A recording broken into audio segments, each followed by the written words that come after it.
Hey guys, welcome back to my channel. Hey guys, welcome back to my channel. She's doing it on purpose. Come here.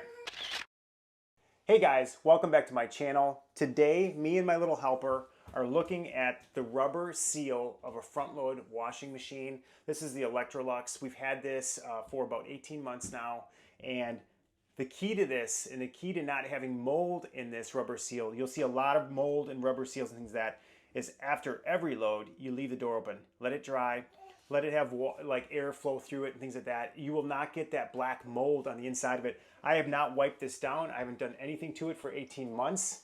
My little helper doesn't do a lot to help, but she's certainly cute. And basically, that's the key to this. It's kind of sucks to always leave the door open, but at the same time, it really does work. You don't see the black mold on any of this component or basically the clear seal there, or the clear plastic there. And you can see very little. I haven't wiped it down at all. You can see a little bit right there, right? But that's it. Nothing at all in any of the seal at all. And that's the way you want it to be. And so, again, I wish somebody would build something, I don't know, some invention that blows air in there or something like that after your load to dry it out.